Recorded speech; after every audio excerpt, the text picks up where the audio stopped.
We gathered in Whittier from all different directions. We made our home at the motor vessel Babkin. Hey, I'm Wesley. I went on the Prince William Sound Climate Change Expedition. I'm Drew. I went on the Prince William Sound Expedition this year. When I first saw the boat, I kind of had doubts about how much space we had. And then when I got in the boat, it was a lot bigger than it looks from the outside. Within the protected waters of Serpentine Cove, kayaks were deployed after dinner, and we spotted our first black bear on the first day of the trip. Other wildlife sighted that day included seals and sea otters. I've never been kayaking, but it was fun. It was definitely a lot more fun than I thought it would be. Gets the energy out of you. Okay, so on day 2 of our trip, we started off in Herman Fjord, surrounded by ice. We learned about climate change and its effect on glaciers, the land, and the oceans. We navigated to specific locations within the fjord where almost 100 years ago historical photographs had been taken. When you look at the old pictures, the glacier had been like all the way up here, but then now that like one glacier, I can't remember what it was called, but it was like you couldn't even see it anymore. It was just like all grown up with trees and everything. We reshot those exact points, documenting the landscape change that has happened between now and when those original photos were taken. GPS was something new. I hadn't done that. It was just finding that exact point, like within the foot, that was hard. We ended the day by catching shrimp while Taz grilled up some mean burgers for tonight's dinner. We caught the shrimp by throwing a bunch of pots in the water and leaving them for a few days, and then coming back, pulling them out, and ripping their heads off. Day 3, we went on a long hike to Cog Hill Lake and got to see many great things along the way. We saw a lot of cool plants, and we kind of were getting attacked by bugs the whole time. Yeah, but Kate did point out a really good plant. It was, I think, the only carnivorous plant in Alaska.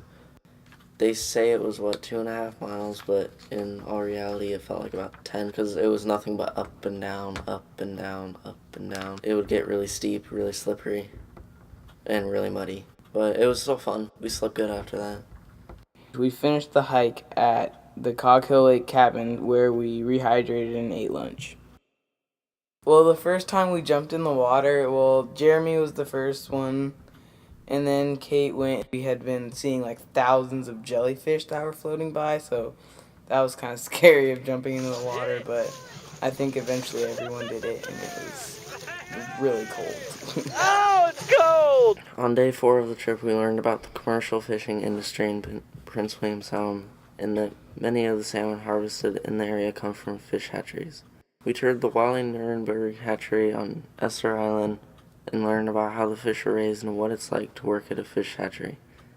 Next, we toured a tender boat called the Josie and learned the tender boats receive the fish caught by smaller fishing boats and are kind of like a floating grocery store to restock fishermen who are out for weeks at a time.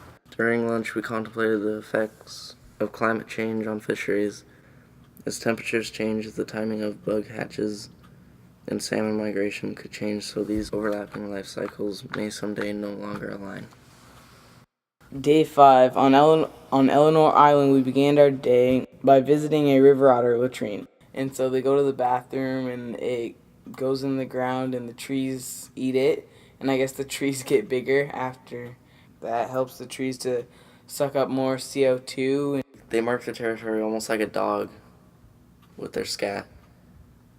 And Patrick got to sniff it and trade for Mike doing the dishes. Just a quarter mile away in the same bay, only a few inches under the beach, we made the sad discovery of oil that remained from the 1989 Exxon Valdez oil spill.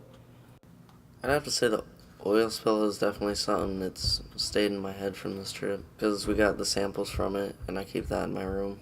And every time I see it, it's like I'm seeing the beach all over again, and how we dug up all the freaking oil the people left behind. It's really ridiculous how much oil is still there after, 21 years?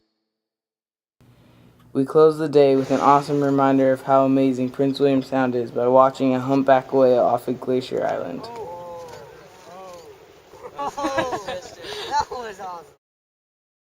On day 6, we started off in Columbia Bay. We collected 2 more photo points to document landscape change. On the way to our photo point, one group also witnessed sea otter copulation. I wish people could see all the wildlife. I really like watching the animals jump all around, like the otters and playing in the water and the birds flying around. We closed the day with a fun ecology-themed scavenger hunt. We had to go find all of nature's little treasures.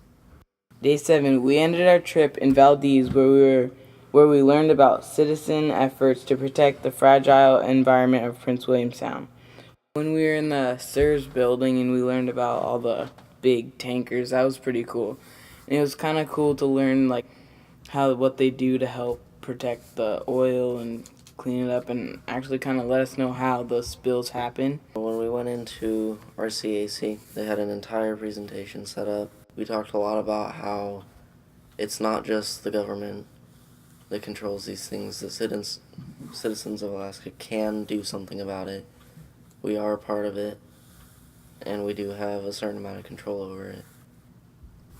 I know most people don't get to get out and see the actual wild part of Alaska. Like, I know people that like haven't even seen glaciers before. Like, it's really nice to be out there and having fun. This was a really cool opportunity for me, and I think it was for all the other kids on this trip. Very unique. We got to see pretty much everything Alaska has to offer and a little more.